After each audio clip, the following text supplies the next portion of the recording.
يقدم لكم هذا البرنامج برعاية موبيليس. موبيليس، معا نصنع المستقبل.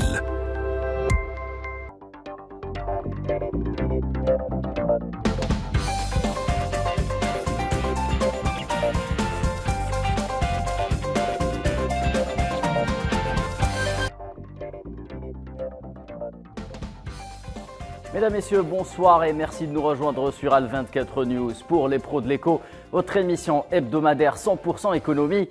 Et le temps est venu de parler transports maritimes et aériens en Algérie à la lumière des derniers développements concernant ce secteur ainsi que la feuille de route du gouvernement algérien sous l'impulsion du président Abdelmadjid Tebboune en faveur d'une réforme profonde et systémique du transport maritime et aérien. En effet, les nouveaux maîtres mots sont modernisation, pragmatisme et efficacité, car très dépendant des avancées technologiques, le train de la logistique n'attend personne et une fois passé, les retardataires n'auront plus qu'à se mordre les doigts. Alors quel programme de développement pour le transport maritime et aérien en Algérie? Quels sont les investissements à réaliser en priorité et pour quels objectifs? Comme chaque semaine, les pros de l'écho s'emparent du dossier.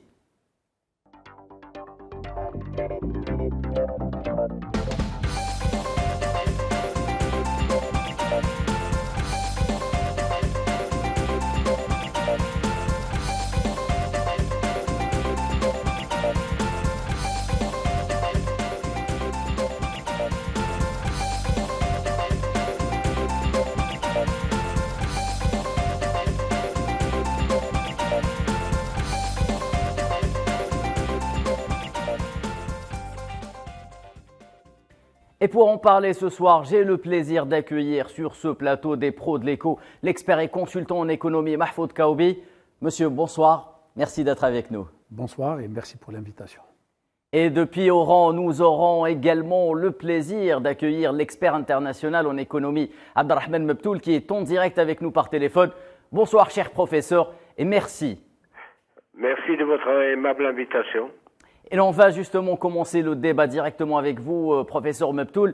Et avant de dérouler justement le débat et afin de mettre les choses dans leur contexte, pourriez-vous nous rappeler justement les fondamentaux du transport maritime et aérien dans le monde, notamment après la pandémie Covid-19 qui a complètement chamboulé la chaîne de valeur justement de ces deux secteurs? Bon, au dernier Conseil des ministres, le président de la République a fait un constat sans complaisance et a exigé une profonde restructuration de ce secteur, à la fois le transport maritime et le transport aérien, et de délimiter les responsabilités. Pourquoi ?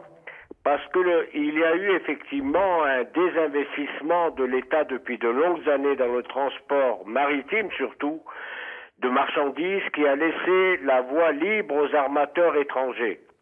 Les surcoûts imposés pénalisent lourdement l'économie nationale, alors que le cadre juridique en vigueur n'encourage nullement le privé national à se lancer dans ce créneau. Bon, effectivement, le président de la République a exigé la nécessité de repenser de fond en comble cette activité aujourd'hui sous monopole étranger, mais attention, ne devons pas être contre, mais tisser des partenariats gagnant-gagnant. Oui. Je rappelle que le transport maritime est le mode de transport le plus utilisé dans le commerce international. 75% du commerce mondial en volume qui transite par voie maritime. Et selon certaines estimations, le transport maritime étant un moyen de transport peu coûteux, 20 à 30 fois moins cher que le transport terrestre. En Algérie, plus de 97% des marchandises destinées passent par les compagnies de transport étrangères et 90% à 95% des marchandises se font par transport maritime. Donc, comme les importations de marchandises sont évaluées entre 2000 et 2020 à plus de 800 milliards de dollars, Oui. bon, on ajouterait 200 milliards de dollars de services, ce sont les données du Fonds monétaire international pour les importations de biens et de services de l'Algérie, l'estimation du coût maritime supporté par l'Algérie aurait été de 160 milliards de dollars. Ce qui est énorme. Et même si je prends le ratio international, qui est une fourchette de 10 à 15%, au-delà, bien entendu, c'est des surcoûts incluant la corruption, ce qui nous donnerait entre 80 et 120 milliards de dollars durant cette période, soit une moyenne de 4-6 milliards de dollars par an. Bon, vous voyez un peu l'énorme économie que peut faire l'Algérie. D'ailleurs, l'ex-ministère des Transports en 2015 avait donné une estimation dans un rapport de ce ministère de 4 milliards de dollars par an. Je rappelle qu'une étude assez détaillée du ministère des Transports, qui fait un bilan des pertes sur le fret maritime, estimait à 200 millions de dollars par an les surcoûts liés aux surestories de conteneurs qui s'élevaient à 340 millions de dollars et les surcoûts liés aux frais de manutention atteignaient 110 millions de dollars, soit un surcoût de 650 millions de dollars. L'équivalent du prix d'achat de 25 navires de ligne adaptés au trafic du ligne algéro-européen de l'époque. Y a-t-il un changement entre 2013 et 2015 puisque ce rapport date de 2017? Le problème est posé. En ce qui concerne maintenant le transport aérien, vous savez que d'une manière générale, selon le ministre des Transports, dans une déclaration début 2022, il y a 156 employés par avion, sans compter toutes les succursales à travers le monde, occasionnant des dépenses en devises pour plus de 10 000 employés. Et le ministre a estimé que les sureffectifs étaient à peu près de 30%. Ouais. Bien que le PDG d'Air Algérie, hier seulement, dans une interview, a démenti toute forme de licenciement. Selon les données de 2019, Air Algérie possède 43 agences à l'international dans 26 pays, mais il a été procédé entre 2020 et 2021 au rappel de 50 expatriés et la fermeture de 9 agences à l'étranger sur ces ciblées en vue d'atteindre un objectif d'économie de 1,14 million d'euros par an. C'est que la compagnie d'Air Algérie connaît un déficit structurel qui s'accentue et qui pourrait atteindre fin 2022 plus de 90 milliards de dinars, près de 600 millions d'euros, et contre 40 milliards de dinars en fin 2020.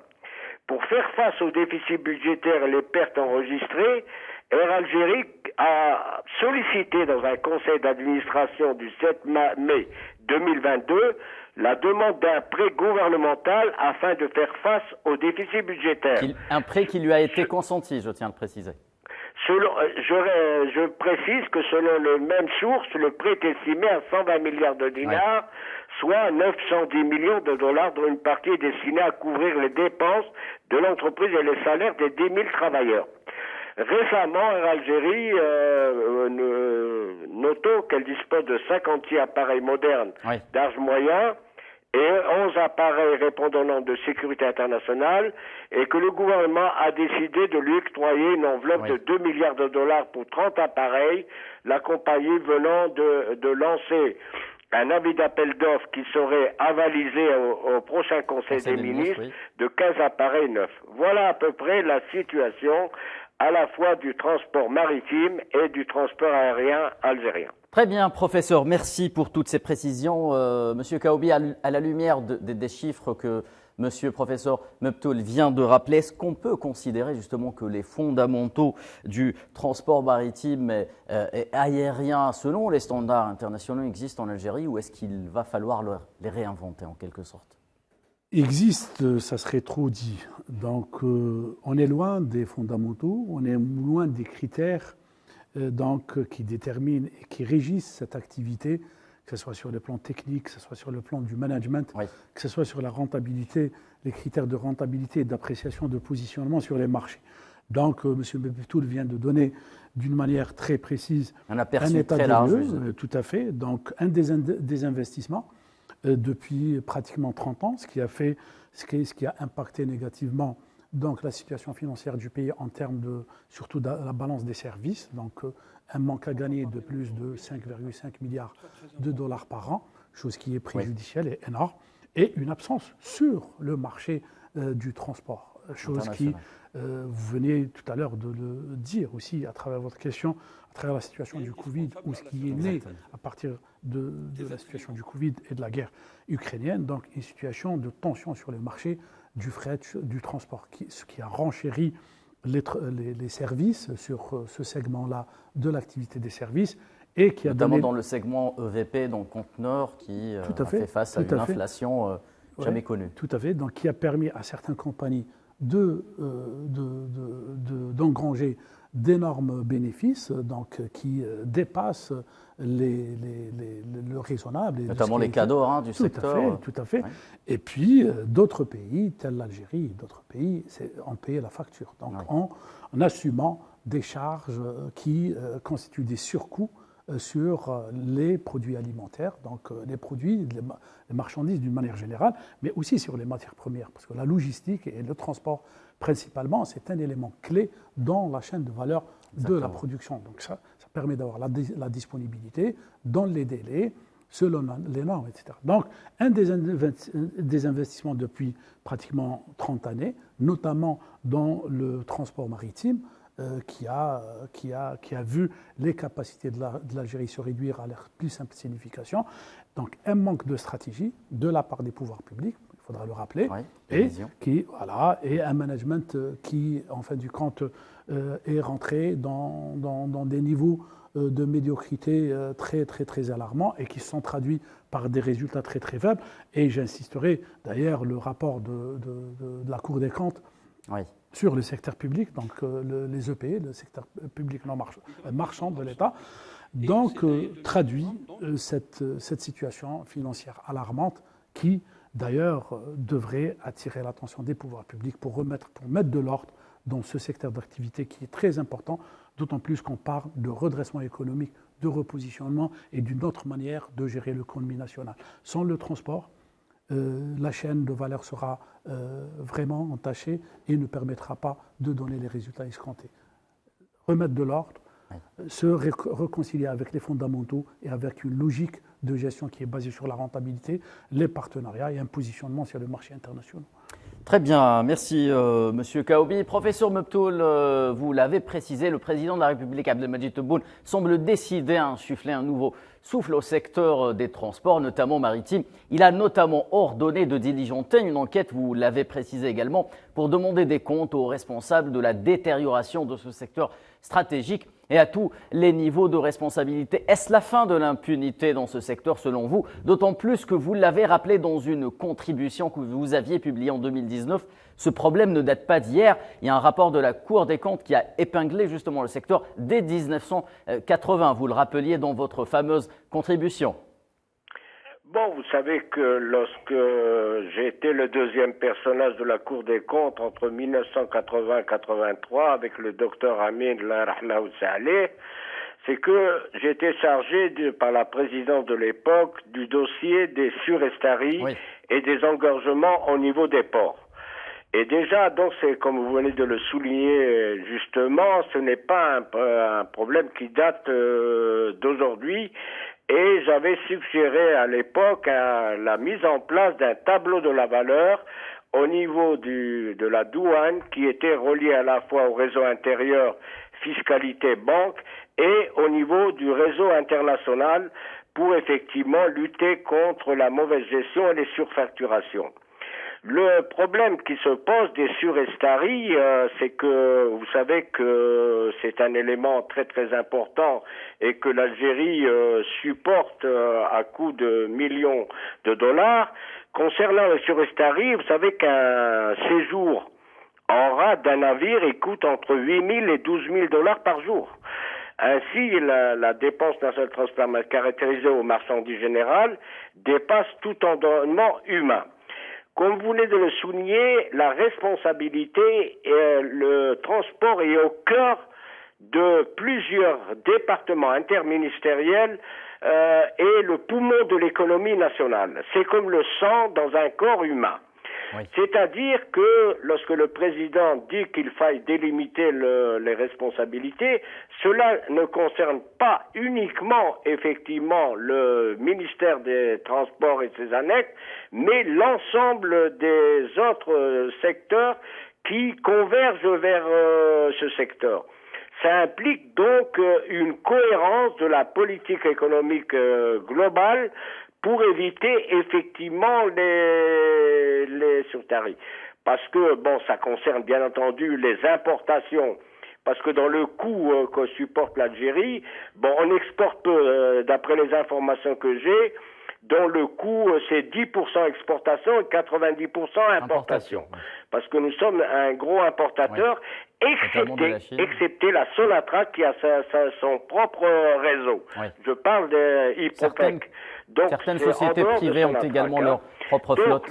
Le problème qui se pose, il faut une coordination intersectorielle pour effectivement délimiter les véritables responsabilités, parce que lorsqu'on importe, c'est des opérateurs, c'est les banques, c'est le ministère du Commerce, c'est le ministère de l'Industrie, c'est le ministère de l'Agriculture, c'est tous les secteurs qui convergent vers ce ministère des Transports.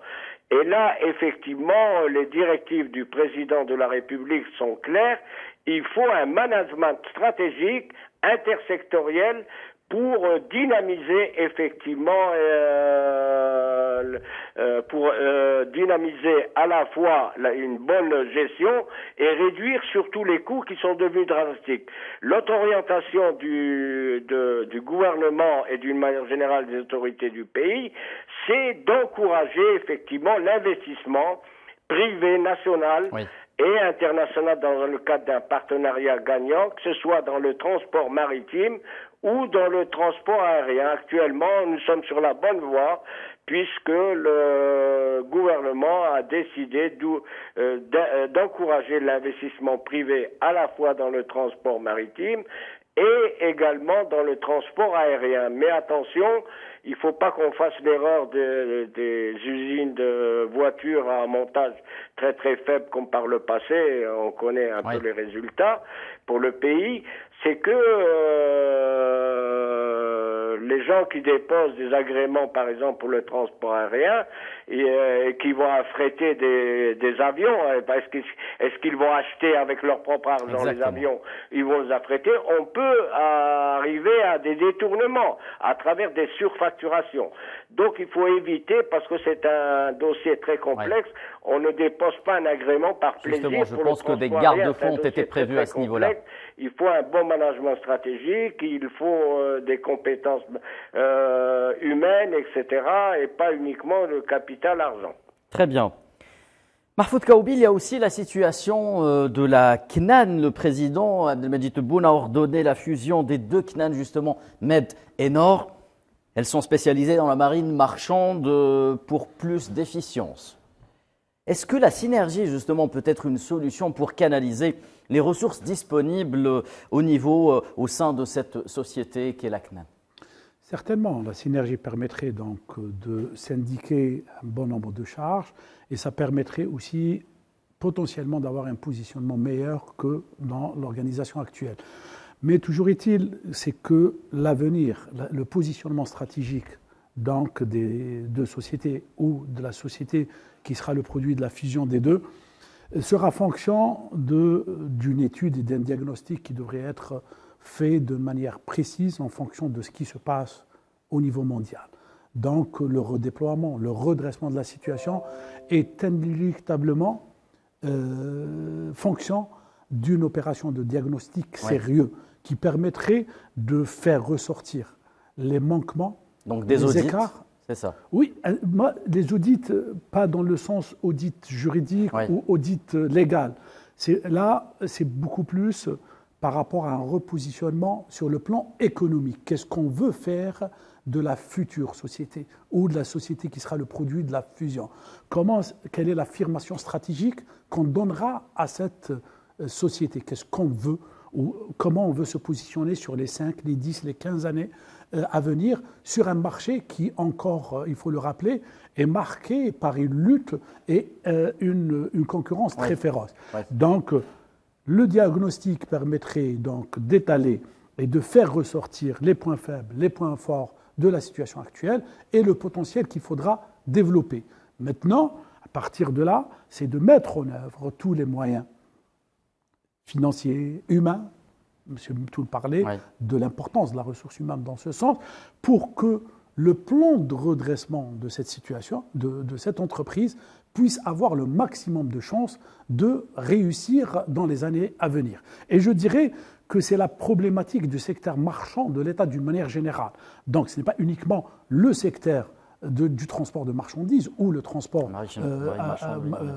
maritime ou aérien, mais c'est le secteur de la logique de fonctionnement et de management du secteur public, secteur marchand de l'État. Je pense que l'année 2023 devrait être l'année consacrée au réajustement et aux réformes qui doivent toucher la sphère privée de l'économie, donc la sphère des entreprises. Et là, l'avenir des entreprises publiques ne peut pas ne pas se poser comme une question importante. Car, encore une fois, quand bien même l'ouverture du champ de l'investissement au privé serait une action à saluer, mais je dirais qu'elle produirait ses effets sur le moyen et long terme. L'avenir, l'État a sa position sur ce secteur d'activité.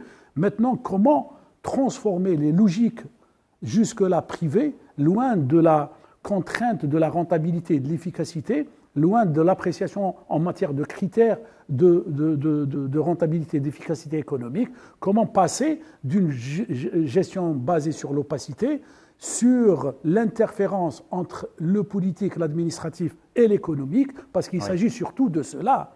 Donc, mettre la limite entre ce qui est du ressort de l'administration, ce qui est du ressort du public, et ce qui est du ressort de l'économie.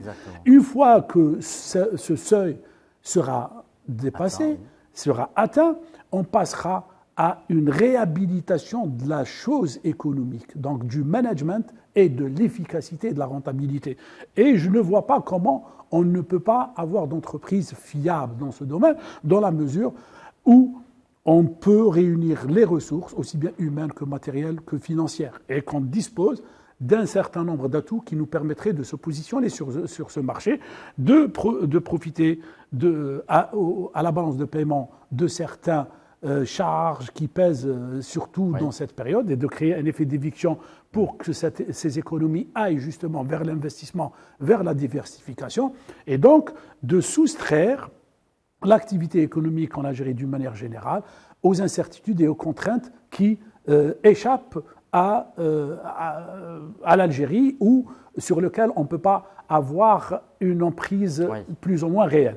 Donc, diagnostic, audit pour déterminer les responsabilités, s'il y a responsabilité en termes de détournement, de mauvaise gestion, ça c'est une chose, ça c'est important. Mais à mon sens, la chose aussi qui est très importante, c'est l'avenir de cette entreprise. De la prospective. Et l'avenir, comment on va redresser la situation, quels sont les moyens à mettre en place. Et là, on doit passer par des étapes qu'on ne peut pas éviter, le diagnostic et les plans de redressement, mais de manière sérieuse et tout en limitant l'interférence des pouvoirs publics, de l'administration dans la gestion de ces entreprises, une réorganisation en matière de formulation de stratégie, donc des assemblées générales, de la gestion au niveau des conseils d'administration, mais aussi de la gestion qui devrait être privée pas au sens capital, mais au sens management de ces entreprises qui ne devraient avoir rien à envier à la gestion des entreprises privées, que ce soit nationales ou étrangères. Très bien. Professeur Mebtoul, peut-être une dernière question avant de passer justement au secteur du transport aérien. Est-ce que le marché algérien justement est assez attractif et dimensionné pour attirer peut-être les cadors du secteur à l'image de MSC, Hapag-Lloyd ou encore Maersk justement, ou est-ce qu'il n'est pas justement nécessaire d'avoir recours à de telles entreprises qui ne sont pas a priori de taille humaine? Les entreprises du transport maritime sont tout sauf des entreprises de taille humaine. Est-ce qu'il y a peut-être un juste milieu qu'il va falloir mettre en place? Bon, d'abord, moi je voudrais, par rapport à la première partie de l'émission, rappeler que l'Algérie a prévu un grand port d'El Hamadia près de la ville de Cherchel, qui rentre dans le coude de la stratégie de la route de la soie initiée par la Chine auquel a adhéré l'Algérie, afin de pénétrer effectivement l'Afrique où l'Algérie a un rôle stratégique effectivement de stabilisation de la région méditerranéenne et africaine à travers la route de l'unité africaine, qui c'est très très important, qui disposerait de 23 quais d'une capacité annuelle de traitement de 6,5 millions de conteneurs et de 25,7 millions de tonnes de marchandises, avec un trafic global en vitesse de croisière de 40 millions de tonnes, en plus du transportement du trafic international. Bon, financé en principe dans un cadre de partenariat avec la Chine. Concernant effectivement le transport aérien, c'est un élément vital, vital comme vous venez de le souligner dans votre émission. Mais pour le cas de Air Algérie, il faut reconnaître, comme je l'ai dit précédemment, qu'il y a un sureffectif estimé par la Direction générale d'Air Algérie de 30%, et que, effectivement, avec un déficit structurel que l'Algérie ne pourrait plus supporter à terme. D'où l'ouverture, effectivement, du transport aérien au privé national, ainsi que l'encouragement de compagnies étrangères pour s'installer, effectivement, dans un cadre de partenariat gagnant-gagnant.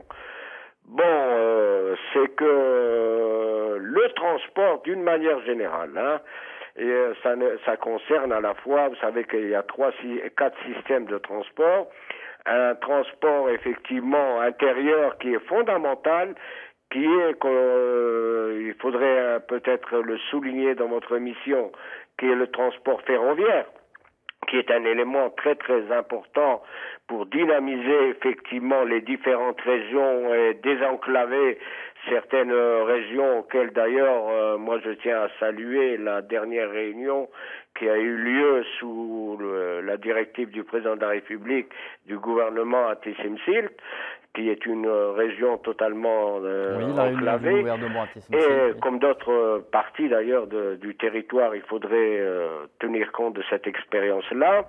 Le transport routier, qui est un élément important, et le transport aérien, dont il faut différencier le transport intérieur du transport international. Mais vous savez que actuellement, les compagnies étrangères connaissent des difficultés importantes, des restructurations très très importantes, bien entendu du fait du coût de l'énergie. Bon, l'Algérie a la chance que les avions d'Air Algérie bénéficient d'un prix subventionné du kérosène, qui la mettent en concurrence assez favorable par rapport aux autres compagnies. Mais la restructuration fondamentale de Air Algérie est fondamentale.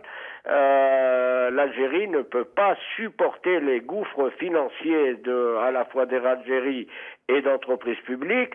Et le dernier rapport de la Cour des comptes, dont Alger 24 et pas mal de la presse nationale s'en est fait l'écho, ont montré que certaines entreprises publiques sont de véritables gouffres financiers et il s'agit maintenant de rentabiliser ces entreprises et surtout d'encourager des investissements nouveaux qui répondent aux normes de coût et de qualité au niveau international si l'Algérie veut effectivement avoir une place du soleil au niveau international, notamment en Afrique, et d'ailleurs son adhésion au BRIC, qui devrait entraîner une recomposition fondamentale dans un cadre des relations internationales multipolaires au niveau mondial entre 2025 et 2030.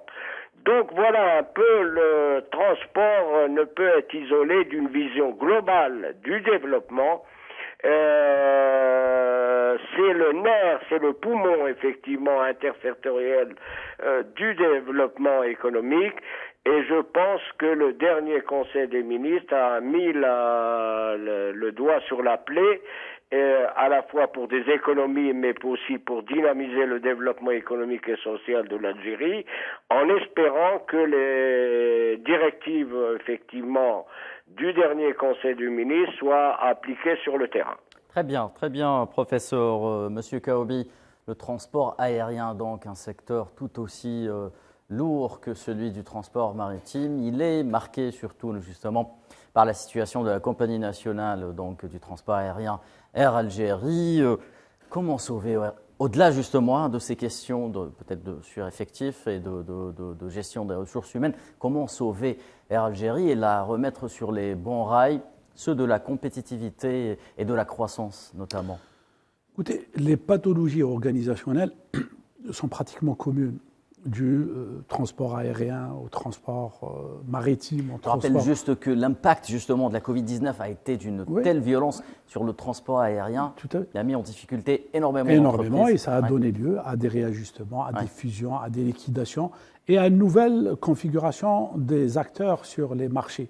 Donc cela est tout à fait normal parce que le monde de l'entreprise est par définition en perpétuel changement. Et c'est tout à fait normal que la capacité de gouvernance et la mesure de la performance de l'entreprise aujourd'hui s'évalue par rapport à sa capacité de s'adapter à ces environnements en pleine mutation.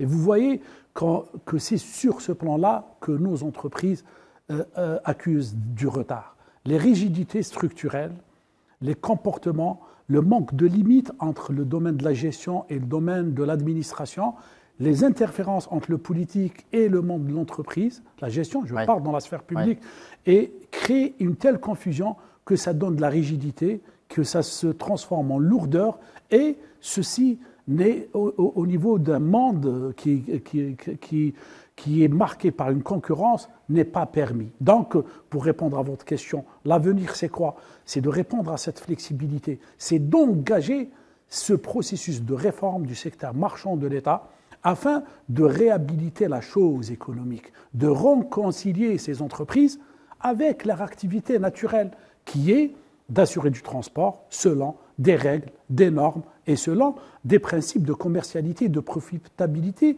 qui sont partout au monde reconnus. Donc, on ne peut pas continuer à fonctionner selon un mode de gouvernance des entreprises publiques économiques à part, parce que le rapport, encore une fois, de la Cour des comptes, il ne fait que reprendre ce que les diagnostics qui ont été faits déjà en 88, en 90 et après, et qui marquent une chose, que l'opacité, que la lourdeur, que le manque de flexibilité qui caractérise nos entités qui sont appelées entreprises publiques est à l'origine de leur incapacité, de leur non-productivité et de l'écart qui existe entre les objectifs qui leur sont assignés et les résultats. Les résultats sont très médiocres. Est-ce qu'il est pensable, quand on parle de transport aérien, qu'une entreprise qui a le monopole sur le transport aérien, je parle d'Air Algérie, qui pratique souvent des prix deux fois et demi plus chers que ses concurrents, accuse des résultats négatif et qui est structurellement, qui est financièrement déstructuré. C'est impensable.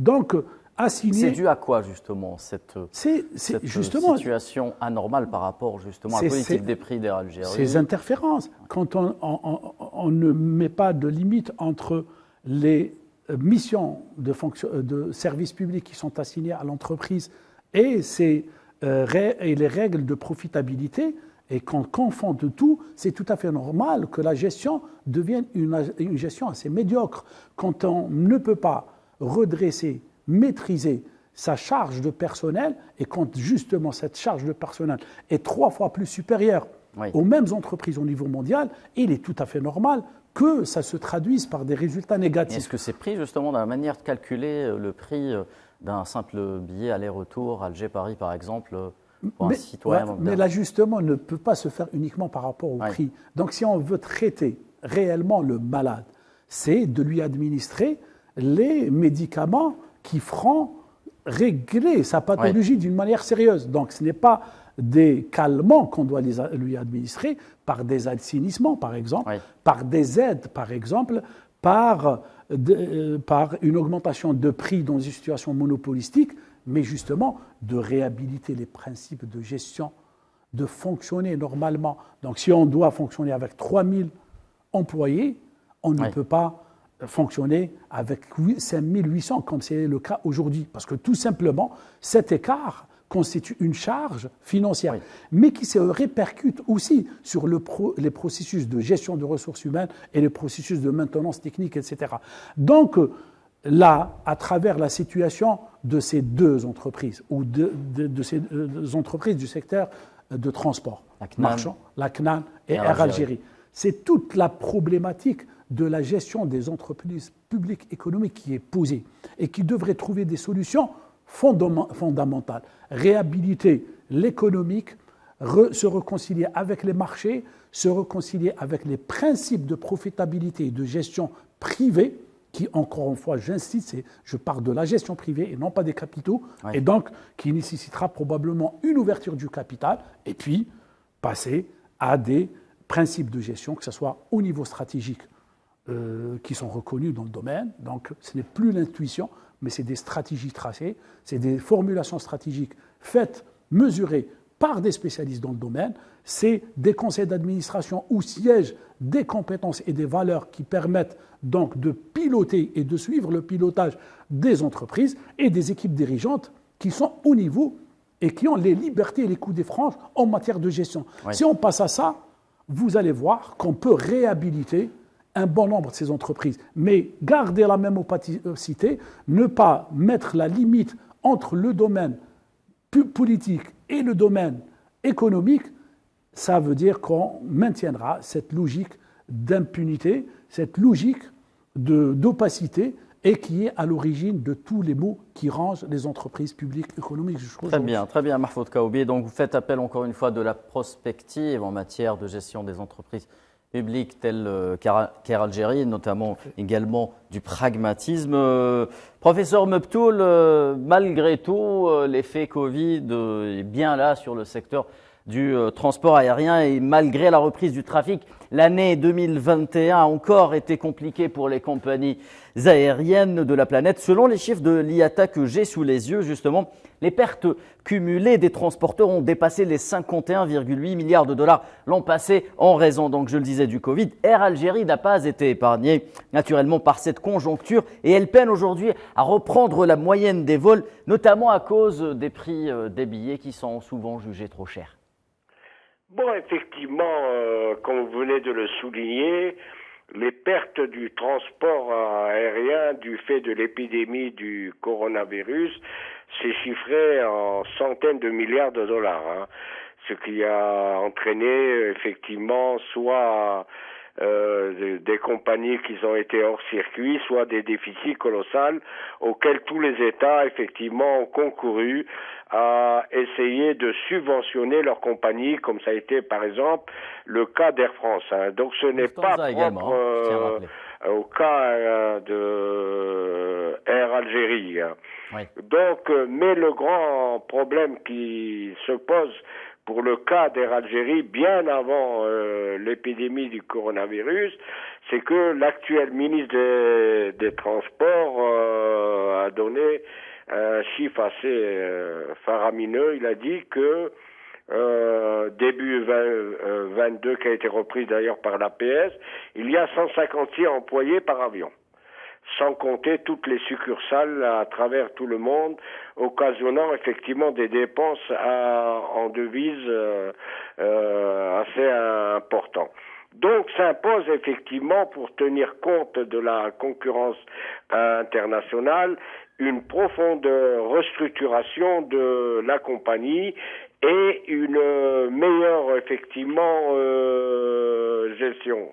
Ça c'est un élément fondamental, car actuellement, contrairement aux compagnies où la concurrence à l'international est importante, Air Algérie peine toujours à renouer avec la rentabilité, même si le nombre de ses vols a été récemment relativement augmenté. Bon, tout réseau confondu, n'oublions pas que Air Algérie a transporté un total de environ 2 millions de passagers en 2021, soit 30% du niveau seulement de 2019. A fait savoir dans un exposé qui a été récemment fait à l'APN par le ministre des Transports, qui a précisé qu'un taux de 21% de ce trafic a été réalisé sur le réseau international contre 79% sur le réseau intérieur. Et bon, ça a des répercussions effectivement sur la cherté du prix des billets, où malgré, comme je l'ai signalé précédemment, Air Algérie bénéficie d'un prix subventionné dans les carburants. Donc encore, il faut être objectif que le prix d'un billet acheté, par exemple au mois de janvier, diffère grandement de celui qui est acheté durant le mois de juillet ou à août. Bon, le premier responsable récemment de la compagnie nationale a évoqué effectivement le projet portant sur la restructuration de l'entreprise ordonnée par le chef de l'État à maintes reprises. Cette opération, elle vise à replacer Air Algérie au niveau du marché international, notamment à travers le développement des ventes en ligne. Et que le pavillon algérien compte déployer davantage ses ailes dans notamment le continent africain. Bon, maintenant, c'est à l'instar de toutes les entreprises, il faut une gestion saine, un management stratégique sérieux, mais n'oublions pas qu'un management au niveau microéconomique est inséparable du management au niveau intermédiaire et au niveau global. Et que l'Algérie n'est pas isolée, qu'elle vit dans une concurrence internationale, et il faut que Air Algérie puisse s'adapter à cette concurrence internationale. Regardez, actuellement, il y a des prix subventionnés à l'étranger où vous pouvez faire le tour du monde pour un prix assez pharaonique d'Air Algérie. Oui. Donc attention, il s'agit toutefois de relancer le secteur. La compagnie, c'est une compagnie qui nous est chère parce qu'elle représente l'intérêt national, mais il faut qu'elle soit concurrentielle. Oui. C'est d'où l'importance, effectivement, de la décision du chef de l'État qui veut, je tiens à préciser, monsieur Matoul, qui veut des résultats rapides. Privées. Parce qu'un monopole, c'est une loi économique internationale. Hein. Il est source de surcoût et d'inefficience. Donc, il faudrait mettre Air Algérie dans un cadre concurrentiel, pour qu'elle puisse améliorer à la fois c'est la qualité de la prestation de ses services et ses coûts de production. Très bien, professeur. Monsieur Kaoubi, je le disais à l'instant, je le précisais au professeur Matoul, le président de la République veut des résultats rapides. Je le reprends. Il veut justement commencer par la revue du mode de gestion d'Air Algérie, conformément à un plan moderne et aux normes internationales, mais également, dans le même temps, le gouvernement a fini par ouvrir le marché du transport aérien au secteur privé, à la fois national et étranger. Mais pour le moment, les choses sont un peu au point mort. Pourquoi nous faisons face à cette situation, à votre avis? Non, la situation traduit l'héritage qui est lourd d'un passif en matière de gestion du secteur public marchand. Maintenant, au-delà de la situation, j'insiste, de ces deux entreprises. Certes, on peut avoir des résultats rapides, efficaces, mais j'espère que cela s'inscrira dans le cadre d'une vraie politique de remise en cause des modes de gestion du secteur public aujourd'hui, qui ne concerne pas uniquement le transport, mais tous les secteurs d'activité. Et je dirais que ce n'est que logique que l'année 2023 soit consacrée aux réformes du secteur marchand. Et là, les entreprises publiques, la question des entreprises, quand bien même délicate en termes sur le plan social, doit se poser aujourd'hui ou demain, parce que c'est un gouffre sur le plan économique, sur le plan financier, pardon, et puis c'est un potentiel énorme qui n'est pas libéré. Donc, se réconcilier avec la chose économique, avec les principes de la compétition et de la concurrentialité, et donc libérer tout ce potentiel en privilégiant la rationalité, l'efficacité et l'efficience. L'ouverture du marché national, justement, transport aérien pour le secteur privé, vous en pensez quoi? Doit-on être optimiste? Indispensable. Maintenant, que l'arbitrage, donc les pouvoirs publics et l'administration, soit au niveau pour ne pas permettre à ce que certaines mauvaises expériences soient rééditées. L'Algérie a-t-elle des chances de devenir un futur hub justement du transport aérien, notamment par rapport à son positionnement en Afrique? Donc nos ambitions en matière économique doivent nécessairement être accompagnées par des ambitions pour le développement de la logistique et l'ouverture de ce champ d'investissement à l'investissement étranger. Je crois très fort qu'on a toutes les potentialités, on a toutes les ressources, si elles sont bien utilisées,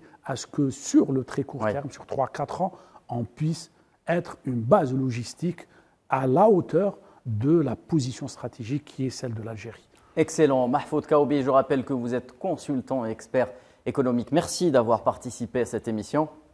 Professeur Mebtoul, vous étiez en direct également avec nous par téléphone depuis Oran. Merci d'avoir pris le temps de répondre à nos questions, professeur.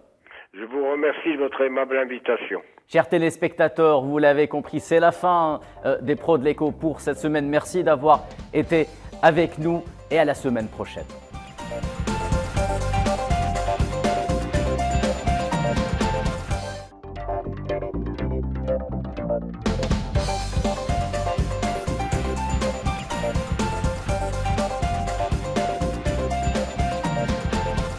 قدم لكم هذا البرنامج برعاية موبيليس.